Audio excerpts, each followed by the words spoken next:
Good afternoon. In our continuing series of Engineering Watch interactions, today we have a few guests with us.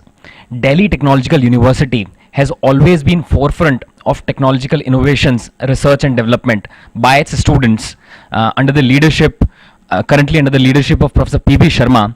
We have with us Professor P.B. Sharma and Dr. Peter Drews from Lockheed Martin.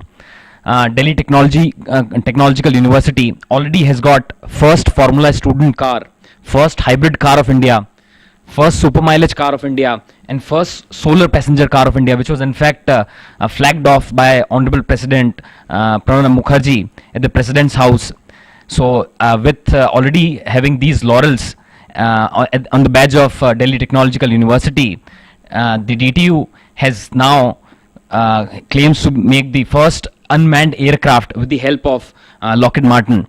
So we have Dr. Peter Drews with us, who's the Senior Manager, New Initiatives, Advanced Computing, Computer Engineering and Technology, and Honorable Vice Chancellor of Delhi Technological University, Professor P.B. Sharma with us.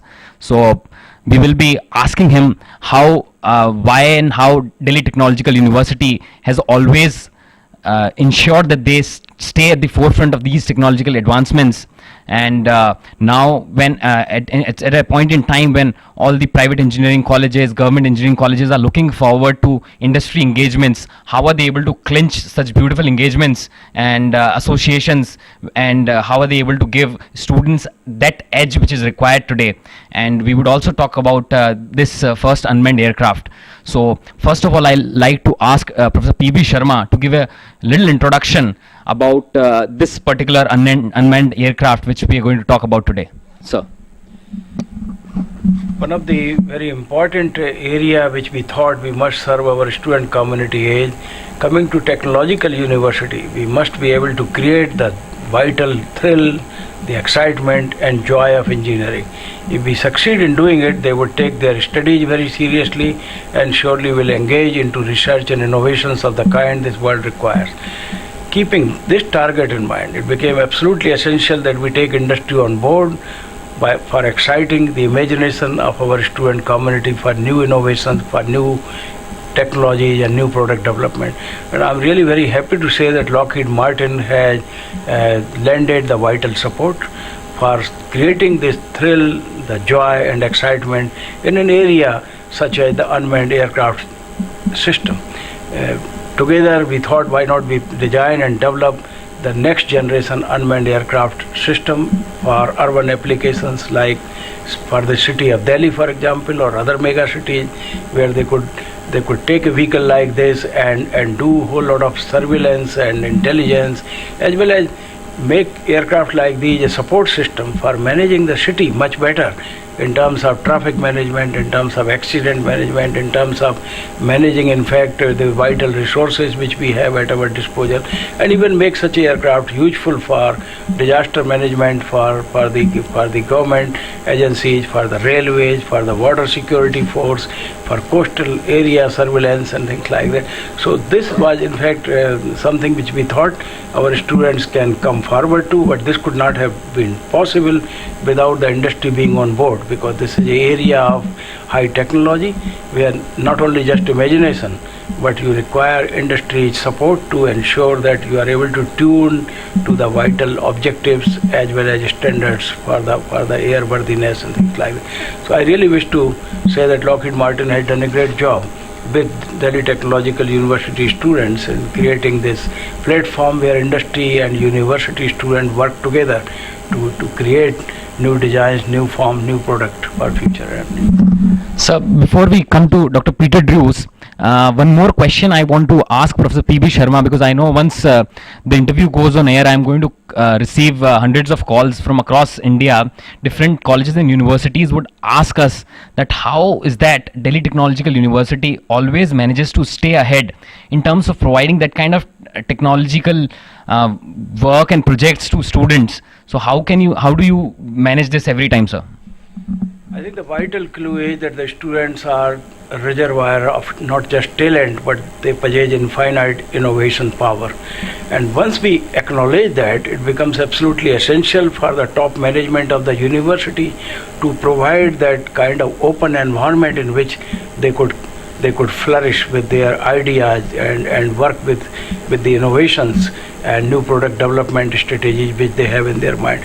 In Delhi Technological University, we have provided such an environment to the student. They could walk into the office of the vice chancellor, for example, and showcase their ideas and spend time with me here. And once I get excited, I put them in contact with my teachers, with our mentors from the industry, and we found that the industry had tremendous faith in the capabilities of the young student community, and that is why all our innovations have been very well supported by the industry as well as by the government. In fact, the hybrid car was supported by Department of Science and Technology as well as the auto industry of our country. Likewise, our super mileage vehicle was supported both by the government as well as by the industry. We ensured that industry remains on board right from the day one, from the day of conceptualization right up to the final product and its validation. And this is something really very, very good. I feel highly fortunate to be Vice Chancellor of a university where undergraduates are able to pursue cutting edge research and engage into innovations which could be of very high value in terms of science and technology and advancement. My next question is to Dr. Peter Drews, who just said that this project is not mostly but then entirely done by the students at DTU, of course under the mentorship and a broad quality framework which was provided by his team. I must ask him that what was his experience during interaction with these students, and now that the product is already out, what does he feel about the kind of quality that these students could achieve, and what does he have to say about the technological prowess of DTU and engineering students of the country in general? Overall, it's very impressive working with the students. We've been very delighted and excited to come over and work with the students on a regular basis.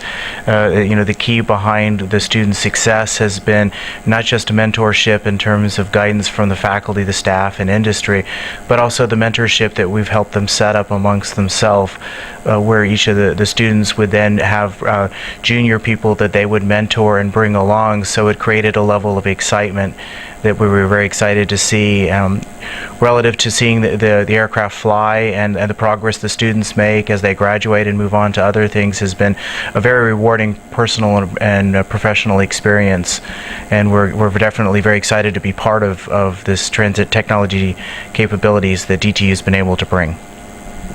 So any particular message that you want to share with the DTU students and other engineering students so that they kind of continue on this technology innovation and cutting edge work that has just been showcased by DTU students?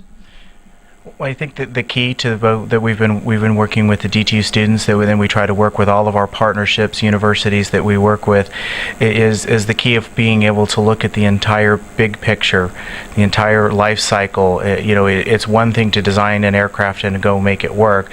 It's another to be able to look at everything for over multiple years, project management, scheduling, subcontractor management, things that industry needs and uses on a regular basis. So being able to help work with that and watch the students learn and grow in that area has been one of the most interesting challenges and exciting rewards that we've been able to see. Now I would want to ask Professor Sharma. He just suggested that now the team is planning to launch this product commercially. I would want to hear him and on what are the future plans with this product.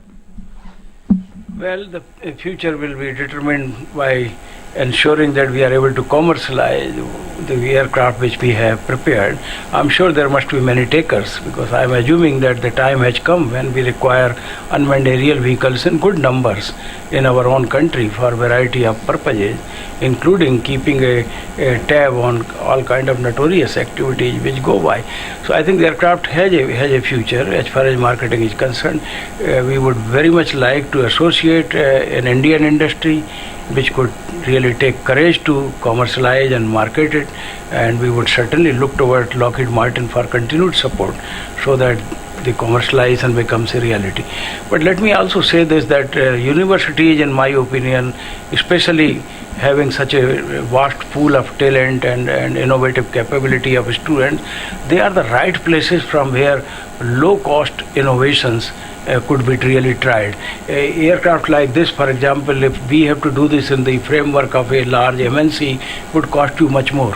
But when you do it in a laboratory in a university, the cost of innovation comes down. So we could try out very many ideas in variety of fields, including energy, environment, new materials, new systems, even some of the newer and complex designs which we require even for aerospace industry.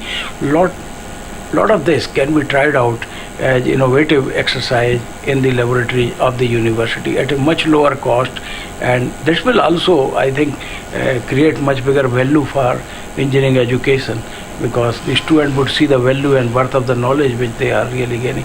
So exercise like the one which we are conducting here in DTU, in our opinion, perhaps are the right way to enhance industry institution cooperation and together deliver the promise of innovation of the kind which the world requires to solve the nagging problem which we have on our doorstep.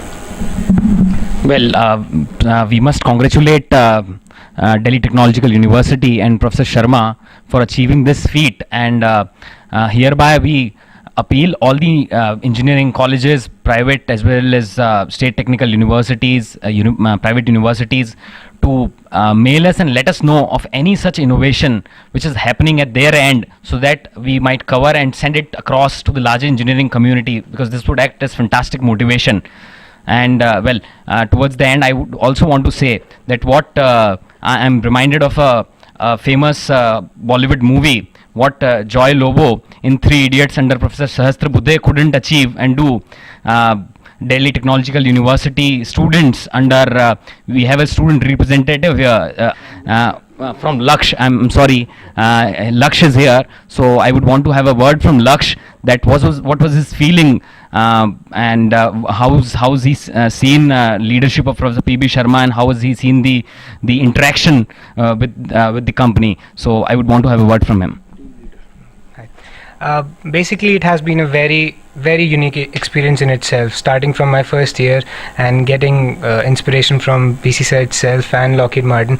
It has been a wonderful experience. Like, the major challenge we face is the support from top management as well as from industry, because we are as students can go to a certain level. We are unique and scratch ideas, and we need support from outside world to build them and grow them. So it has been a very collaborative effort where we students put our 100%, and then our management and industry puts in together to create efforts like this, which have led us to learn in all the respective fields of engineering. And engineering is actually about thrill and passion that sir has just talked about. When we work in the lab probably 14 to 16 hours a day, and then when the thing flies for the first time, it feels okay, this is what engineering is. So it's been a wonderful experience overall.